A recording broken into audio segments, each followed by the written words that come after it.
Welcome to our presentation on the listening process by Anna, Emma, and Melanie. Please follow along in the textbook Looking Out, Looking In on pages 304 to 307. Can you hear me now? Good. Listening is a process that consists of 5 different elements, which are hearing, attending, understanding, responding, and remembering. The first aspect of the listening process is hearing. It is the physiological dimension of it, actually hearing the person speak. It may be influenced by background noises and hearing loss. Prolonged exposure to 85 decibels or more may cause permanent hearing loss. A concert would be about 110 decibels for reference. In order to have someone hear you properly, it would be best to speak slowly, loudly, and clearly. If you don't understand what the person is saying, it is best to ask somebody to repeat themselves to avoid confusion later. Are you eyeballing me, maggot?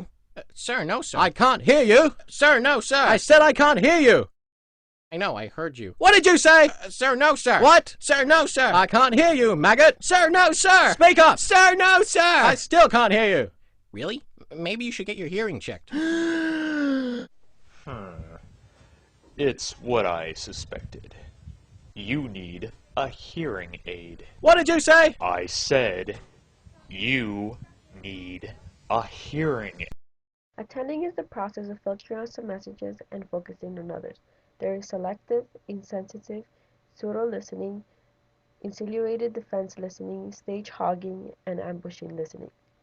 For example, doctors can listen to patients' symptoms and complaints when they enter the emergency room, but when the doctor feels that the patient is over-exaggerating, the doctor can ignore the remarks the patient is giving by doing his paperwork or just simply by nodding in order to give the impression that he is listening to the patient. This is called a pseudo-listening. Here is an example of selective listening.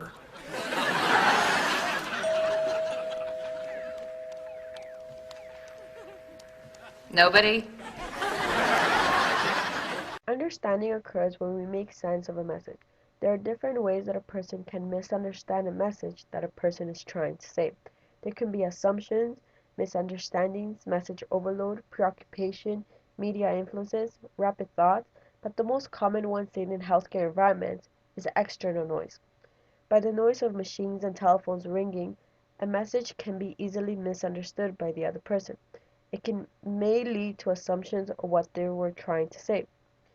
These are some examples that can affect the understanding a message when someone is talking to you. Wholesome literature, music or movies, paperwork, wonderful artwork, acting crazy, food and beverage, and finally that awesome thing known as technology. Responding is the fourth element in the listening process. During this step, the receiver gives observable feedback to the speaker. A study published in the Journal of Business Communication found that one of the most significant differences between effective and ineffective listening lies in the type of feedback offered by the receiver.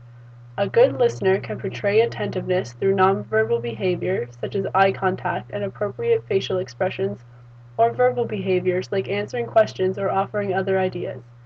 It is easy to spot behaviors that signal decreased attentiveness. An ineffective listener may show a slumped posture, bored expression, or yawning. Communication is transactional. This means that listening is not just a passive activity. Good listeners must be active in the communication transaction. The final element to the listening process is remembering. This is the ability of the listener to recall information after a message is delivered. As soon as the speaker communicates something, the receiver only remembers about 50% of the message immediately after hearing it. This declines to 35% after 8 hours, and after 2 months, the receiver can only recall about 25% of the original message. The residual message is the part of the message that the receiver is able to recall and is only a small fraction of what they originally heard. This sitcomic shows and exaggerates just how quickly even a short message can be forgotten by the receiver. The teenage boy is given 3 simple things to remember, but just a few seconds later he becomes distracted and forgets what he was supposed to be doing.